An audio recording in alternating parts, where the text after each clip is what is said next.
Somo la leo tumesoma kwamba mwanadamu anakuwa na fitra, yani kitu asili ambacho kinamtambulisha mambo ya kheri. Naam.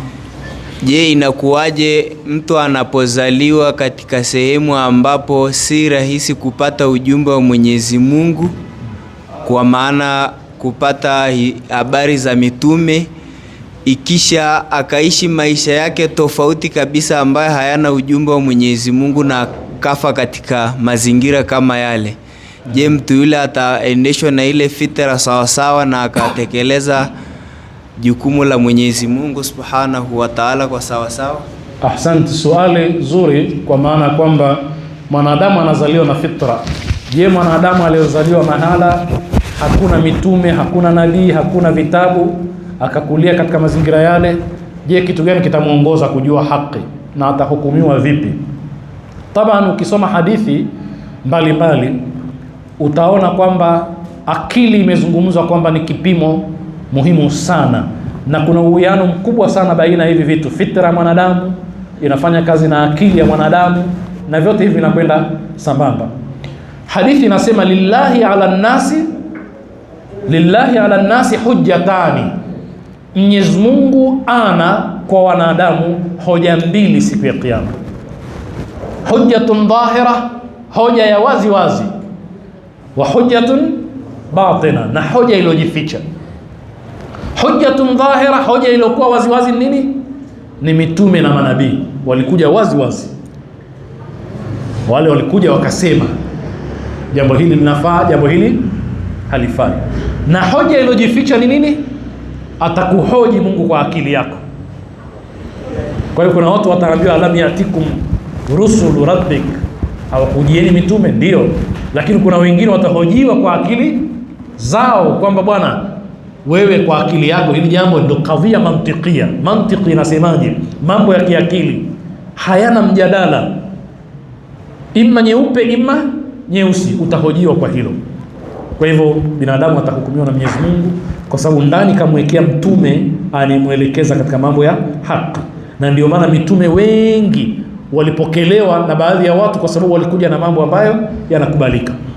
Kwa mfano, Jaafar bin Abi Talib alipokwenda Habash na kundi la masahaba wakimbizi, kwa lugha sasa tunaita wakimbizi, sio wakimbizi, katika masahaba wamekimbia mji wa Maka, wakaguria wapi? Habash. Kisha jamaa wakawafata nyuma mpaka Uhabeshi, kisha wakamshawishi mfalme wa Uhabeshi Najashi kwamba watu hao hawafai bwana, kwanza wana maneno machafu dhidi ya Maryam. Bwana yule alikuwa na hikma na busara, akasema ngoja niwasikilize. Jaafar bin Abi Talib akasoma surati Maryam, lakini kabla ya hapo alieleza kuna ahlu jahiliya, tulikuwa watu majahili, tunafanyaje? Akataja vitu. Jamani, pale alisoma aya? Hakusoma aya wala hadithi. Alisema sisi zamani tulikuwa tunafanya khiana, tunafanya munkar, tunafanya hivi. Na huku kwa Wahabeshi ni mbali, si Waarabu wale, utamaduni wao tofauti. Maana ungesema mambo ya mila na desturi, utamaduni tofauti. Lakini akataja kwamba yakulu minna alqawiyyu aldhaif, mwenye nguvu anamdhulumu dhaifu. Akataja maovu mengine mengi bila kusoma aya, na hata angemsomea aya, kwani yule anaamini Qur'ani? Kwa sababu ni mambo ambayo kifitra kila mwenye fitra salama anayapokea. Akatujia mtume akatukataza hili na hili, akatuunganisha tukawa wamoja, tukawa tunashirikiana, tukawa hivi. Aliposikia Najashi akasema huyu ni mtu sahihi bwana, kawatoa jamaa kwenye kiza, kawapeleka kwenye mwanga, akamuona huyu mtu anafaa, si mwovu, kwa sababu ya kuwepo nini? Fitra. Kwa hivyo majibu ni kwamba mwanadamu kapewa mtume huyo, akili yake atahojiwa kwa hilo, hana namna ya kukimbia. Na Qur'ani inasema wahadainahu an-najdaini, tumemwongoza mwanadamu, tumemwongozea njia mbili. Ulama wanasema an-najdaini ni njia ya kheri na njia ya shari. Mwanadamu kaongozewa, kaonyeshwa njia ya kheri na njia ya shari, akapewa uhuru afate ya kheri au afate ya shari. Na ukisoma aya hii utaona kwamba imetaja vile vile, alam naj'al lahu ainaini wa lisanan wa shafatayn wa hadainahu an-najdayn. Kwa hivyo kakupa masikio, kakupa macho ya kuonea, alafu ukishaona hukumu sasa. Sheikh, mimi swali langu moja ambalo lazungumzia kuhusu meditation. Naam. Kwa sababu wataalamu wanazungumzia kuhusu masuala ya meditation, ni ibada ambayo inaleta utulivu wa akili.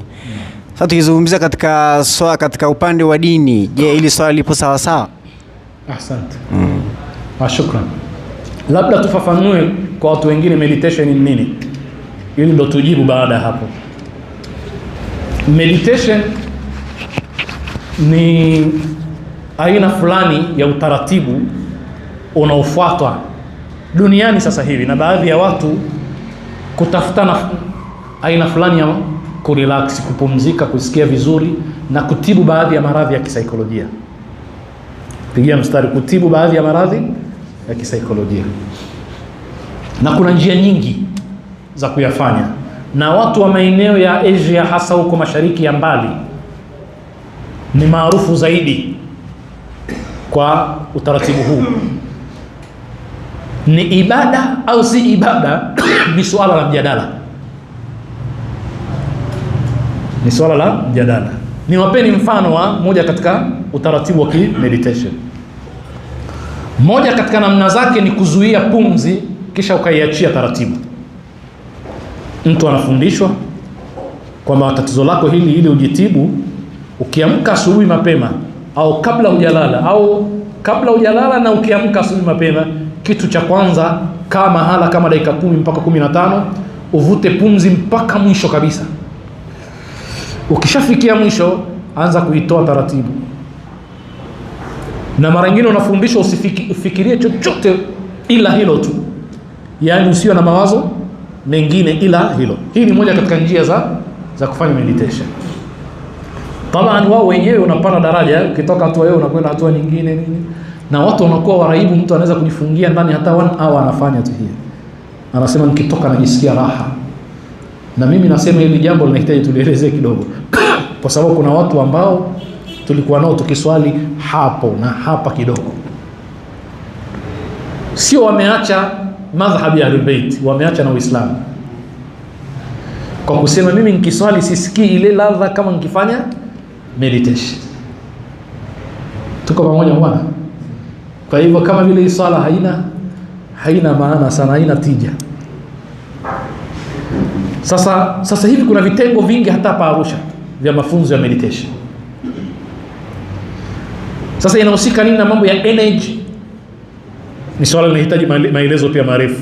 Kwa mfano, asubuhi wanasema kuna energy ambayo ni positive, yaani Mungu asubuhi ile kuna nguvu ambayo imeenea katika mazingira yetu ambayo ina nguvu nzuri. Sasa swala la energy tumewahi kulizungumza hapa, tukizungumza tutachukua muda mrefu, lakini katafute kuhusu negative na positive energy. Sasa swali, angalau tumeelewa kidogo, sio kwamba hii meditation kwa namna yoyote utakayofanya, ni dini si dini. Kuna watu wenye dini fulani wanafanya hivyo. Kuna watu Waislamu wameingia huko, lakini si kwa malengo ya kuabudu, kwa malengo ya kupata hicho kinachopatikana ndani ya meditation. Tumeelewana? Tunataka kusema kwamba ikithibitika kisayansi kwamba mtu akizuia pumzi kwa muda mrefu kisha akaachia pumzi, kuna mambo fulani yatakaa sawa sawa katika mwili wake kiafya, litafaa kwa misingi ya kisayansi. Tuko pamoja? Kwa sababu kuna maelezo ya kisayansi ya kwamba moja katika njia za kufuta mafaili mabaya kwenye subconscious mind ni meditation. Narudia, wanasema moja katika njia za kufuta mafaili mabaya, nadhani lugha ya mafaili tunaielewa katika darasa letu la jana, sio? Kwenye subconscious mind, akili isiyo fahamu, ni kwa kuzuia pumzi asubuhi. Kwa sababu wanasema hivi, asubuhi mapema uhusiano baina ya mwanadamu na subconscious mind yake ni mkubwa zaidi. Tuko pamoja? Kwa hiyo akiamka tu akalifanya hilo, ni rahisi sana kufuta mafaili ya vitu vibaya vilivyokuwa katika kichwa chake akaweza kuweka faili nyingine, yani kuacha tabia ambazo hazifai. Itampa nguvu ya kuacha tabia ambazo hazifai. Pia kubalance mapigo ya moyo na kupunguza kitu kinachoitwa sonona, depression. Sasa ikithibiti kisayansi, maana maelezo hayo yapo na ni mengi, ikithibiti itakuwa ni tiba kama tiba nyingine, wala hakuna tabu. Mpaka umenielewa? Kwa sababu hii subconscious mind ina mambo mengi jamaa, na ndio maana jana nikatoa mifano mingi tuielewe. Na huyu Sigmund Freud tulomtaja anasema hivi, mwanadamu akilala conscious mind ndio inalala, subconscious mind hailali. Kwa hiyo ndoto unazoziona ni tafsiri ya subconscious mind katika maisha yako. Na akafanya kazi ya kutafsiri ndoto, takriban ndoto kama zaidi ya 1000 alikuwa akitafsiri, kwa sababu akiamini kwamba akili isiyofahamu ndio inayokuwa macho mwanadamu akilala na inaleta ndoto kwa mwanadamu, kutaka kutafsiri vitu anavyofikiria na vilivyokuwa katika mafaili yake. Hilo tuliweke pembeni. Nataka kusema kitu kimoja. Hivi mnafahamu kwamba Mtume amezungumza katika hadithi nyingi kwamba kuna ladha na tamu ya swala? Kuna ladha na tamu ya tamu Kiswahili inaitwa ni tamu ya swala, sio? Hivi katika sisi hakuna mtu ambaye amewahi kupitia time ambazo ukiswali unasikia raha? Unasikia raha yani ile kuswali, na ukimaliza, taban sio wakati wote, maana na sisi sheitani bado hajafa, yuko hai, kwa hiyo hatuachi, sio? Lakini kuna kipindi unasikia ile tamu ya swala. Mtume alikuwa akisema kumwambia Bilal, ya Bilal adhin wa arihna bisalati. Hili swali muhimu sana, nataka kuzungumzia kitu muhimu hapa. Adhin wa arihna, sio arihna min as-salati. Arihna min as-salati yani almutaaddi ikiwa bimin ni tofauti na bilbai, ni kama raghiba an wa raghiba fi, maana zinabadilika, sio? Kwa hivyo adhin wa arihna bisalati, adhini utufurahishe, utuburudishe, utupe tamu ya sala. Haya ni maneno ya nani? Ya Mtume. Kwa hiyo sala ina tamu yake, lakini kila mtu katika sisi akiswali kila mara anapata ile tamu ya sala. Mnajua kwa nini? Turudi katika darasa ya jana. Kwa sababu tunaswali kwa subconscious mind, sio kwa conscious mind. Jamani, alikuwepo jana? Yupo? Tulisema conscious mind ni kwamba unafikiria na kufocus na kuzingatia kila unachokifanya, sio? Ni kama mtu anayeanza kujifunza gari. Tunaswali hivyo sisi? Tunaswali na alhamdu tunaisoma na sura tunasoma, lakini akili haiko pale. Kwa hiyo tunatumia nini? Subconscious mind katika swala zetu. Ama kuzingatia, yani tarkizi, kufocus, ni tabia ya nini? Ya conscious mind. Na swala inatakiwa ilete kwa, ndio mara nyingi nawaambia maana ya yuqimuna salata itiyanuha ala alwajhi as-sahih, kuileta sawa sawa, na hauwezi kuileta sawa sawa kama conscious mind yako haipo. Huwezi. Ndio maana mara nyingi tukimaliza swala, maana yake sisi hata ukimaliza swala, Allahumma inna hadhihi salati sallaituha la kadha kadha idha kana fi khalal wa kadha, yani inabidi sasa uisindikize sala kwa dua. Kama kuna kasoro, Mungu nisamehe, kwa sababu una kasoro nyingi kwenye sala wewe. Ile sala wenyewe ukimaliza unaomba Mungu afunike zile kasoro. Tuko pamoja? Sasa ukiswali kwa conscious mind, akili fahamu, utapata ile halawatu salati. Kwa sababu kwenye ile meditation wanakuambia usifikirie chochote, ila sikilizia pumzi zako zinavyoingia na kutoka tu. Baada ya ukiweza hilo, mwanzoni huwezi.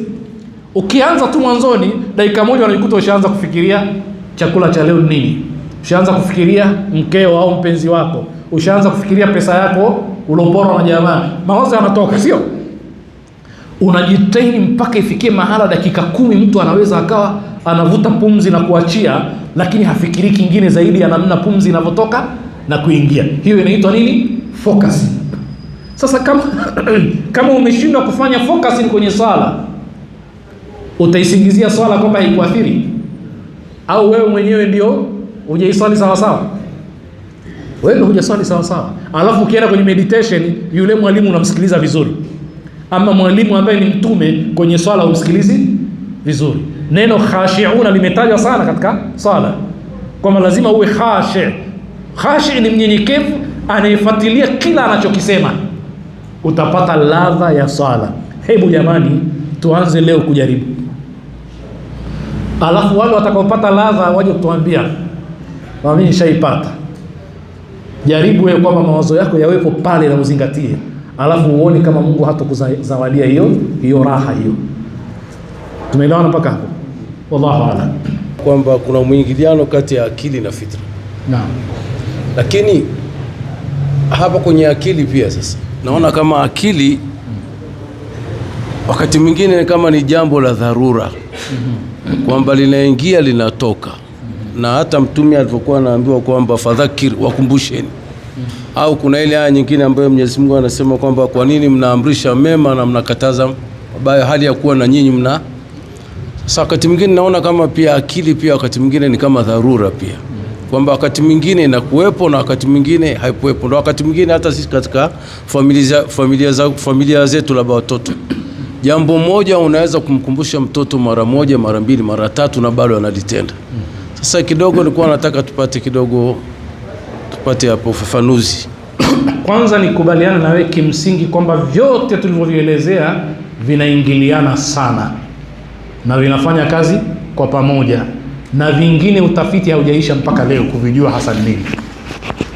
Ndio maana nikasema akili iliaminika kwamba iko kichwani, akili imeaminika kwamba ndio ubongo, akili imeaminika kwamba sio ubongo wala sio kitu kinachoweza kuhisika, ni kitu cha kidhahania, kwa maana ya kwamba ni nguvu fulani ambayo iko ndani ya mwanadamu, quwwatul idrak, nguvu za kuweza kutambua.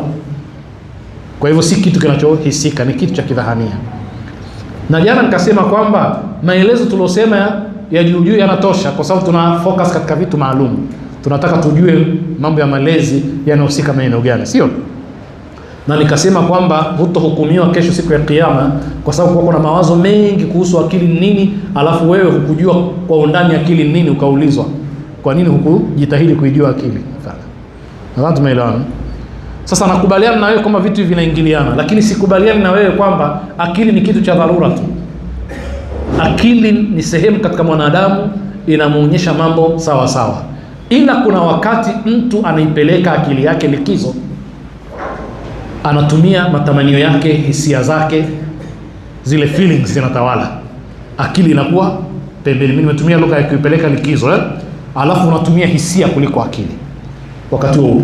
Na tutasoma kuhusu kitu kinaitwa al-atifa, upole. Kuna wakati unatumia upole kuliko akili. Na swali hili sitaki kulijibu wakati huu, kwamba je, mwanadamu anahitajia akili peke yake? Akili peke yake haitoshi. Ndio tutakuja kuona atifa inawezaje kugongana na akili, lakini atifa ni muhimu, ile huruma na upole. Na ukipata mwanadamu anatumia akili tu bila kutumia atifa, basi dunia itakuwa haikaliki. Kwa hiyo tutazungumza wakati wake. Kwa hiyo akili si kitu cha dharura, ni kitu kipo, lakini kuna wakati mwanadamu anaitia uvunguni, anatumia kingine, anatumia hisia zake, anatumia nini. Falsafa ya humanism inaweka akili pembeni, inataka mtu atumie hisia. Ndio watu wanazungumza feelings. Bwana, lazima uheshimu hisia za watu bwana, hata kama zinapinga akili uzitambue. Kwa ulimwengu wa kutambua hisia za mwanadamu, hisia zake zikoje, heshimu hisia za watu. Kwa hiyo ndio wakati ambapo sasa hisia inawekwa mbele, akili inawekwa nyuma. Ndio falsafa ya humanism. Kwa hiyo nadhani tutazungumza kwa wakati wake kwa undani inshallah. Na mjadala baina ya an-naw'iyya wal-kamiyya, wingi na ubora. Ubora unawekwa mbele zaidi ya wingi. Kwa hiyo kahifadhi aya nyingi, lakini hajui chochote katika hizo Qur'an. Kujua ni bora kuliko kuhifadhi tu, sio? Lakini sio ni kisingizio cha kila ambaye hajahifadhi Qur'an kusema kwamba bwana, mimi mradi nijue 2-3 bwana. Kwani umehifadhi unajua nini? Maana mwanadamu mara nyingi anatafuta excuses, visingizio vya ile hali yake. Kwani huwezi kufanya yote? Wajibu wako utafute kuyajua yote. Kama unaweza, kuyajua yote ni sawa. Lakini riwaya zimesema kwamba yoyote atakayesoma Qur'ani, hata kama atasoma akafanya jitihada akakosea atalipwa, na ni riwaya nyingi sana, kwa sababu siku ya Kiyama, ndugu zangu, kwa mujibu wa aya za Qur'ani, watu wataitwa kimafungu. Nasema hivi, siku ya Kiyama watu wataitwa kimafungu, maana yake makundi. Wewe tayari ushachagua kundi lako? Wewe una kundi tayari? Kwa sababu kuna watu wanaitwa ahlul Qur'ani. Siku ya Kiyama kuna watu wanaitwa ahlul Qur'ani, watakuwa katika fungo fulani. Yarhamukallah. Kwa hiyo Mungu amewasifu sana watu hawa, hadithi zimesifu sana. Qur'ani ukiisoma kwa vyovyote vile, tena na waombeni mnaposoma Qur'ani, thawabu ziwaendee wazazi wako, ziwaendee na waumini, na ziwaendee hata maadui zako, na wala hazitopungua ukiomba hilo. Yaani usidhani kwamba bwana zitakwisha, maana kuna bakhili anaona hata akiomba thawabu zile ziende kwa umma wa Muhammad, maana atakosa. Hiyo ihsani ya kuomba thawabu ziwaendee pia inakupa na thawabu na wewe. Kwa hivyo watajini wazazi jamaa, watajini ndugu, ukiweza na maadui zako, Mungu awape thawabu za kisomo cha Qur'ani. Kwa hivyo kusoma Qur'ani kwa namna yoyote kuna thawabu. Mungu ndiye anajua atampa yupi zaidi, lakini bila shaka ukifahamu maana yake ni hatua ya kufuata, sio? Itakuwa ni bora zaidi anayefahamu aya moja akaitendea, basi ni bora zaidi. Mpaka hapo tuko sawa sawa? Mmesikia hilo jamaa? Mfano wa hadithi hizo mnazisikia sana. Atakayempenda Bibi Fatima yeye ni wa peponi tu. Swala ni kwamba akiwa mzinifu, akiwa mwizi, akiwa haswali. Ashahidu Murtadha al-Mutahhari, si kuna istimar, anasema pia kuna al-istihmaru fi din. Al-istihmaru fi dini ni kutumia dini vibaya, kwamba jamaa kihifadhi Qur'ani anaingia peponi tu. Matarajio ya alihifadhi Qur'ani ndio atakayekuwa anaifata Qur'ani kuliko mwingine, kwa hiyo ataingia peponi. Ama uwe muovu wa kupindukia lakini unawe Qur'ani tu uingie peponi, hiyo ni istihmari kwa lugha ya Sayyidi Murtadha al-Mutahhari. Ana kitabu chake amekiandika, kina mambo mazuri sana, anazungumza mambo mengi ya kupotosha katika dini, kwamba mcha Mungu ni mtu alofanya hivi na hivi alafu akaacha mambo ambayo ni ya msingi, bado anamuita ni mcha Mungu. Hiyo ni istihmari. Kwa hiyo kumpenda Bibi Fatima kunampeleka mtu motoni na ni peponi, lakini matarajio kwamba utakapompenda, innal muhibba liman ahabba muti'un, mpenzi kwa yule anayempenda humtii, humsikiliza, sio? Utayapenda anayoyapenda, utaingia peponi, hafundishi ila mazuri. Ama wewe umpende Bibi Fatima alafu maovu mengine yote uyafanye alafu uingie peponi, hiyo ndo mizani ya Mungu? Jamani, ndio Uislamu uko namna hiyo? Anampenda mtume sana lakini jizinifu. Hata akitajwa mtume analia jamaa yule, akitajwa Imam Hussein analia kisawa sawa, lakini dhalim. Wakati Imam Hussein alisimama dhidi ya dhulma, alafu aingie peponi, hiyo ni istihmaru fi dini, ni upunda katika dini. Kuna hizi aya mbili hapa wanasema kwamba liqaumin yaakiluna na liqaumin yatafakkarun. Naam. Kuna mahusiano yote kati yao, kuna tofauti kati ya hizi aya mbili hapa? Yani nilikuwa naomba upate kwa nini amesema kwamba liqaumin yatafakkarun qaumin yaakilun. Taban Mwenyezi Mungu katika kuteua maneno, Qur'ani imejaa maneno mengi. Mara nyingine kisa ni kimoja cha Musa, kisa cha Musa, lakini kimeelezewa katika sura fulani kwa maneno haya, katika sura nyingine kwa maneno mengine. Sitaki kupiga mifano, tutachukua muda mrefu. Nyie vijana kasomeni mahala ambapo panazungumziwa kuhusu kuchukua kijinga cha moto alipokuwa akirudi na mke wake kutoka kwa Shuaib. Jadwatin minan nari la'allakum tastalun. Maneno tofauti yametumika katika sura mbalimbali. Mungu katika aya nyingi anasema la'allakum ta'qiluna, aya nyingine la'allakum tatafakkarun, la'allahum yatafakkarun, ili waweze tumia akili ili waweze kutafakar. Tumesoma hapa kwamba kutafakur kuna husu moyo, kuna husu moyo. Kuzingatia kuna husu moyo, si ndio jamaa namna hiyo? Afala yatadabbaruna alquran ama ala qulubin, kwa nini hawaizingatii Qurani? Am katika mioyo yao kuna kufuli zinawazuia kuzingatia? Kwa hiyo mazingatio ni sasa, ikiwa conscious mind inahusika, ni kwa ile tuliosema kwamba kwenye moyo, wataalamu wanasema kuna kitu wanakiita ubongo wa moyo. Kuna eneo maalumu, center department, inayotoa ishara na maelekezo kwenye ubongo. Tuko pamoja? Narudia, wataalamu wanasema kuna moyo wa ubongo, kuna ubongo wa moyo. Katika moyo kuna eneo, kuna department inayotoa message na maelekezo katika ubongo. Kwa hiyo inafaa kusema mwanadamu anatafakari na kuzingatia kwa moyo wake, na moyo ndio unaotoa maelekezo kwenye ubongo, na eneo la ubongo la kuzingatia ni lipi? Ni conscious mind, sio subconscious mind. Kama tulivyosema, kufocus ni kazi ya subconscious mind. Tuko pamoja hapo? Sasa huo ndio uhusiano, kwamba moyo na kuzingatia ni baina ya moyo na ubongo, lakini ubongo wenyewe sio ubongo wote, ni eneo la akili fahamu. Ubongo katika eneo ambalo linaitwa conscious mind. Mfano tukimwongelea mtu kama Diamond, ni mtu maarufu sana ambaye leo hii dunia inajua pesa zake anapatia wapi, maarufu wake na mambo yote, lakini mtu ambaye mara nyingine anasaidia anajenga misikiti, ana vituo vya foundation watoto yatima. Sasa huyu katika sheria ya Mwenyezi Mungu imemtizamaje? Mambo kama haya. Asante. Simtaji jina ya ulomtaja kwa sababu tuko kwenye vyombo vina rekodi, lakini mfano wake yeye na mwingine ambaye anatumia njia isiyokuwa halali kupata kipato, alafu baadaye anatoa katika mambo ya kheri, inakuwaje? Majibu mepesi ni kwamba haifai. Maelezo ni kwamba hili jambo unaweza kulieleza kwa ufupi, unaweza kulieleza kifalsafa pia.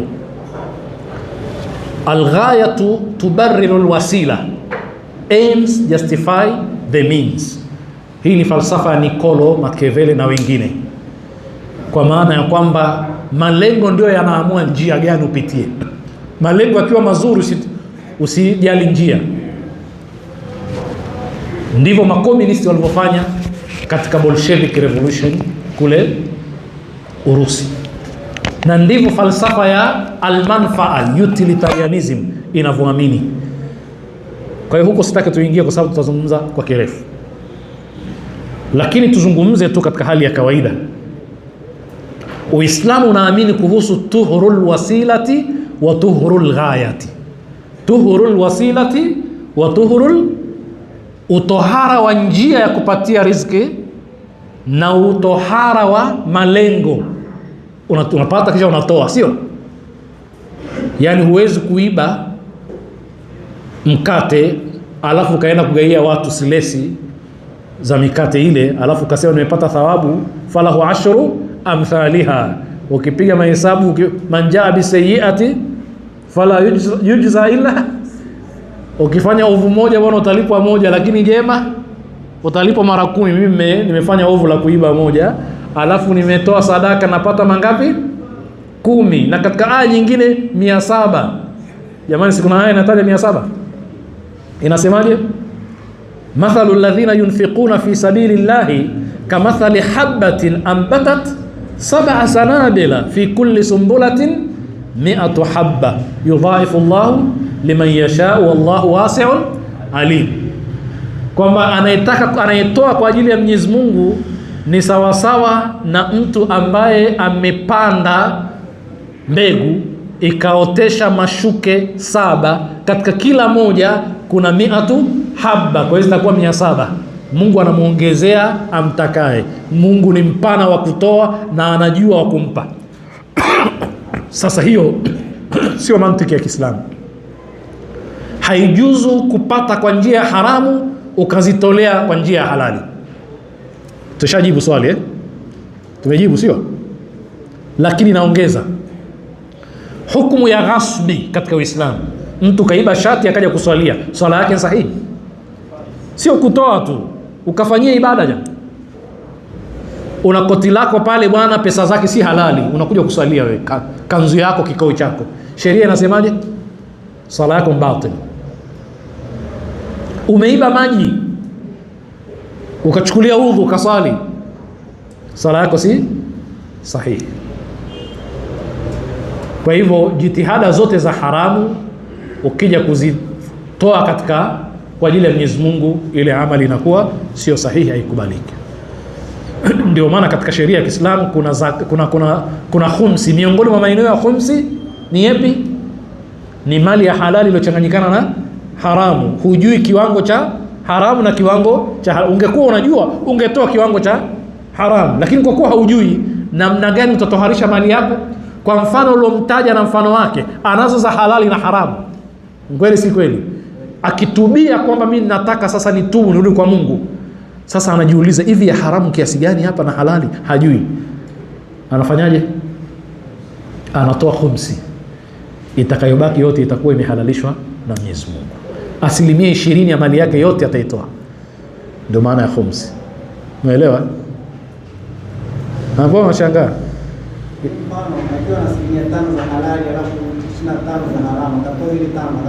Sasa huyo si anajua tayari?